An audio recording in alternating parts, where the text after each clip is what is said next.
UFC Fight Night, Colby Covington versus Joaquin Buckley. Uh, what a fight by Joaquin Buckley. You really can't make this up. It was an amazing fight. Seeing him just just having this the success he had on the with his striking, and also his success defending the takedowns, because that's one thing that Colby is great at, mixing in the takedowns with his striking and that pace. That's why they call him Chaos Covington. But there wasn't much chaos today because Joaquin Buckley was absolutely destroying Colby Covington from the first round to the third round until it was stopped by the doctor or whatever. Joaquin Buckley was absolutely destroying Colby Covington in the striking exchanges. And what do you call it? What I loved about Joaquin, when with his striking, he was mixing it up, not just heavy boxing. It was a mixture of both the boxing and the leg kicks. And to with Kobe, he did have like some success, I guess you could say, with having the one takedown, but that was pretty much it for like the highlights of Colby Covington. He wasn't able to do much with the takedown. It was just getting the takedown, no ground and pound or anything like that, and Joaquin was just able to get back up. And you can even see in the stats or the numbers, Colby was 1 for 8, so that means that what do you call it? Buckley, he was able to successfully defend 7 takedowns, and in my book, I think that's pretty well going against somebody like Covington that has the wrestling credentials to back it up. So good win by Buckley. Love to call out that he after the fight, after after he was talking to Bisping, calling out Kamaru Usman. I think that was a great call up by Joaquin Buckley. So next fight, we have Cub Swanson versus Billy Quarantillo. Seeing Cub Swanson doing it at 39, I mean, I think it was 40, 41. Really, really amazing to see Cub Swanson doing it. And also Billy Quarantillo also making it a great fight. So going into the first round, it was mostly Cub Swanson using his striking, being confident with it.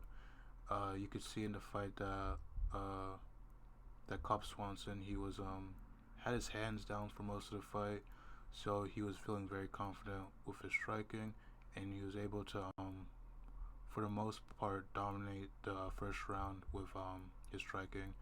And then towards the end, Billy Quarantillo was able to get a takedown, and I think getting that takedown at the end of the first round was something that would be a precursor to what would happen in the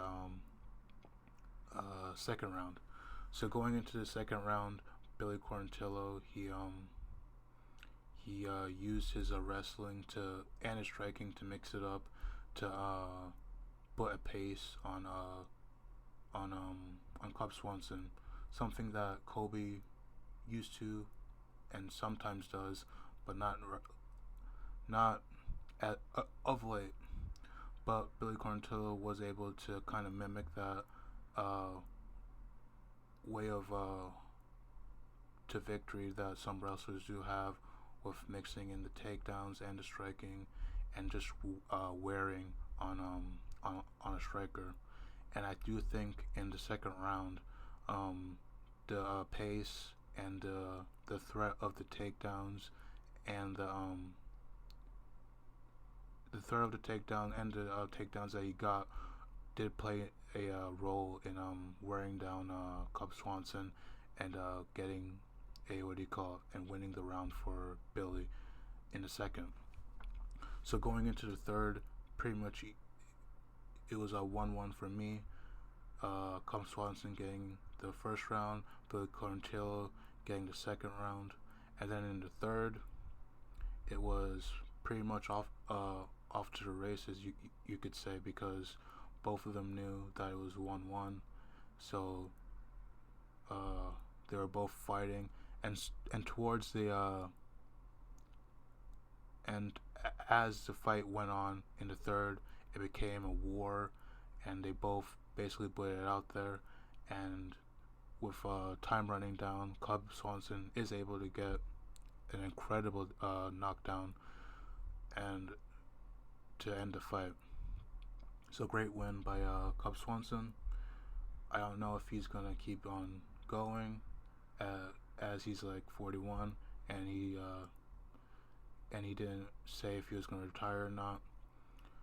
But still a good win by Cub Swanson. Can't wait to see what he does in his next fight. So we have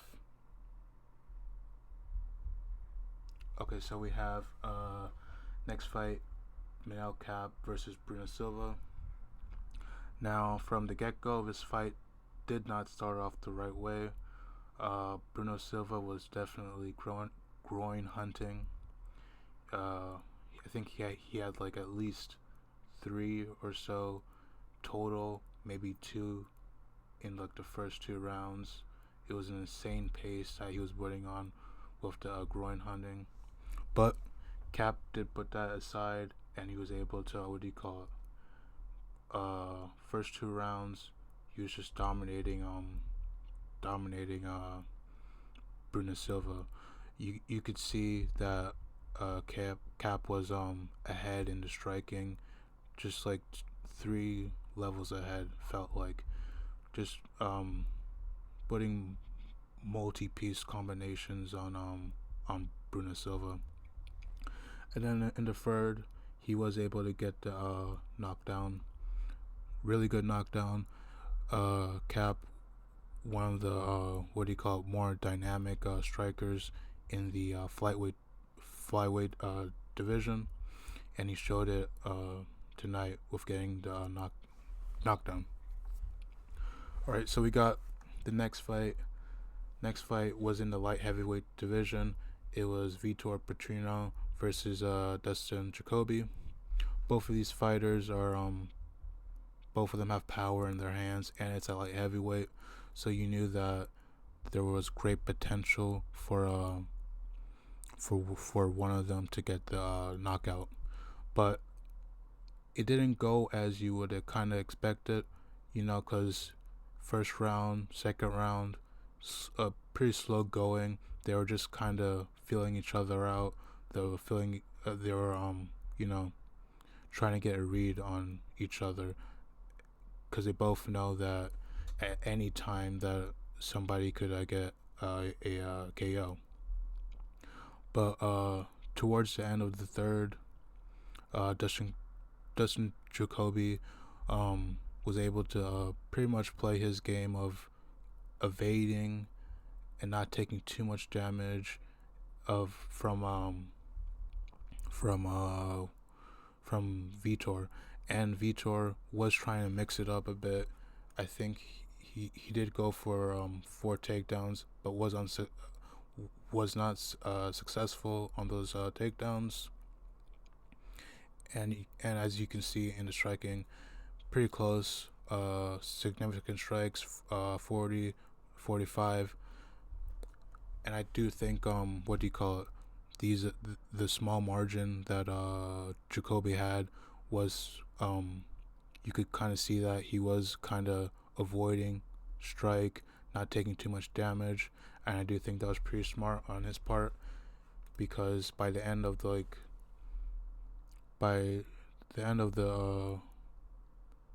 third round, he was able to land the KO blow.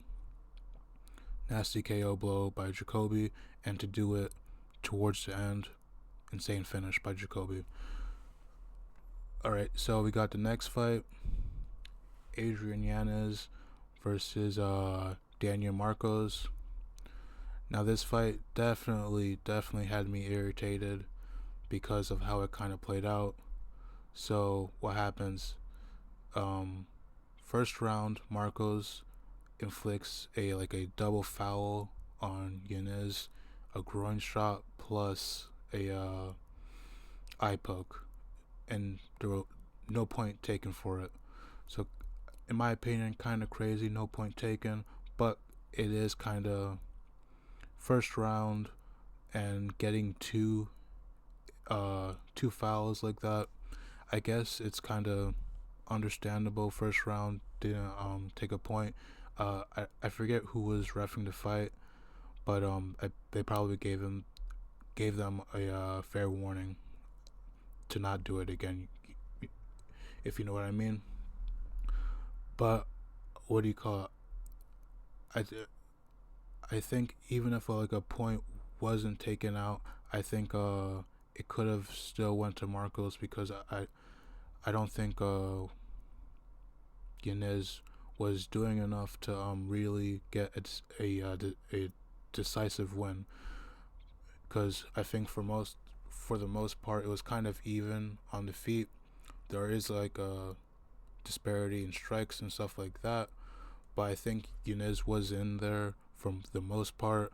But I think the grappling of Marcos and the striking were a bit much for Yanez.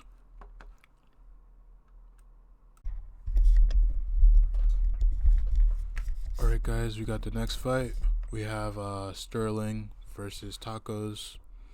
I think Sterling fights out of the City Kickboxing, same one that Izzy fights out of, and some of his training partners. And Tacos, I don't know too much about him, but I do know that he's predominantly likes to wrestle, more grappling focus, I guess you could say. And the numbers do kind of indicate that he was trying to go for a takedowns. But yeah. So the fight, it was mostly one of those fights where I would say Tacos, his main path to victory was on the ground, but he didn't really have the best game plan of doing it. It was mostly if he was on the feet, he was trying to just shell up, not take any damage, and then he was trying to find his opportunity to get a takedown.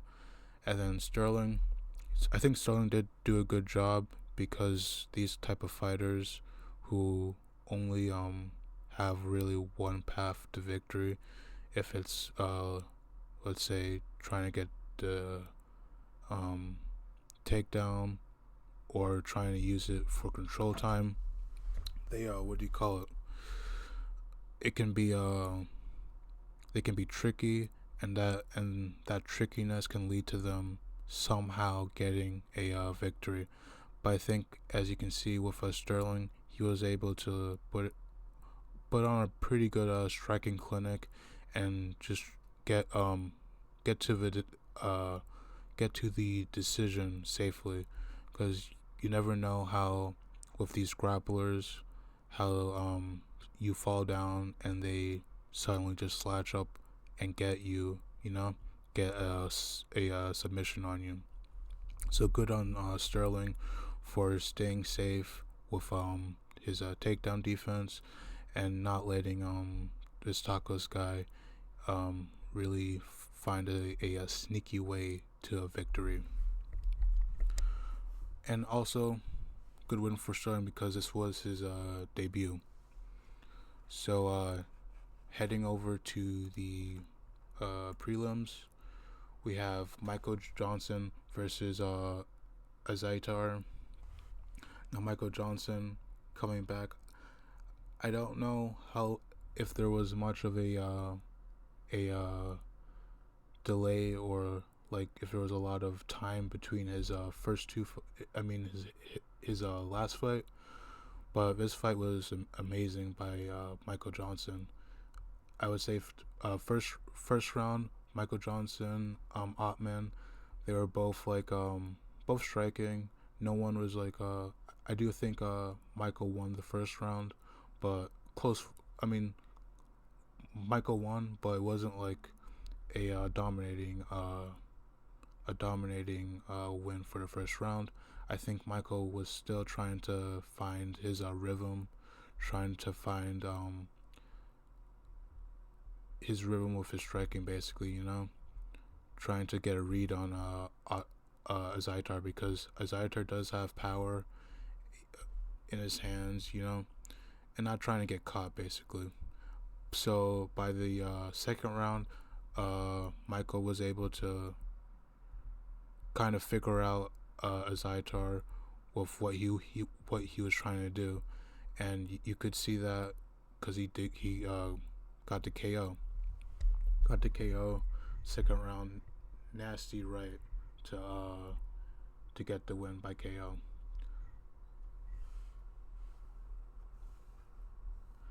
So next fight we have is Joel Alvarez versus I think it's Klaus.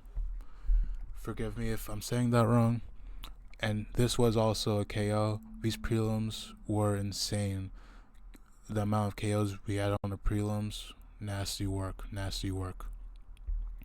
So Joel Alvarez.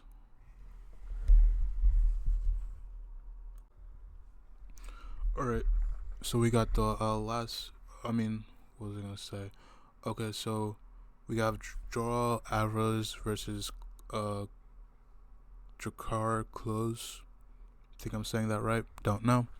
But I do think this was a pretty easy win for Joel Alvarez. First round KO. All he had to do, basically just back him up and, get the KO on the guy. I think Klaus, he's more of a he was trying to make it a dirty fight, kinda, not make it a pretty technical fight. He wanted to be more like a mixture of both the striking and the wrestling, to kind of tire out Joel Alvarez as the fight goes on. But to no avail, that didn't happen. Joel Alvarez was able to just kind of dog walk him to the cage and basically tee off and get the knockout. Alrighty, we got the next fight. Now this one, Sean Woodson versus Padilla. Both fighters have different styles. I'm pretty sure Sean Woodson is mostly boxing, and then you would have Padilla is more of the mixed martial artist, you could say, as being more unorthodox with how he approaches the striking. Both good strikers, but I do think there were a couple of things that led to Padilla losing and getting KO'd in this fight. One was that he didn't his defense was terrible in this fight. Hands down, no head movement, and Woodson was definitely able to take advantage of that. It was basically a last second KO. Woodson caught him with a nasty what do you call it? A nasty like shovel uppercut. Nasty. It turned It turned Padilla's head all the way around. I might put it in the video if I can find it. Crazy KO by Sean Woodson. There's not much more to say about the fight. It was a quick KO by Sean Woodson. All right, next fight we have Miles Johns versus Philippe Lima. Now this was like pretty much the first time I had seen Philippe Lima fight or Miles Johns, so going in I didn't know what to really expect, but coming out of it, I got a sense of how good Philippe Lima could be with his striking and the way he and his grappling. So Miles Johns is more of like a traditional like wrestler type with some striking added on top of that. Um, for the most part, it was Felipe Lima dominating Miles Johns with his striking, and also mixing it in with a couple of takedowns. Miles Johns was able to find himself in a couple of like clinch positions. I think that was mostly due to the fact that he was able to get back up, reverse position on Lima, due to Lima getting the takedown, then getting Evan Miles Johns getting back up, reversing position, and basically having some clinch work on defense. But that was kind of few, and it wasn't very it wasn't a consistent thing by Miles John, and he wasn't able to create any takedowns for himself.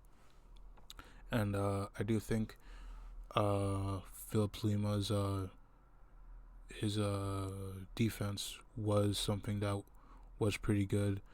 His takedown defense was pretty good, and yeah, I can't wait to see more from Philip Lima. Not much to say, but pretty good fight by Philippe Lima.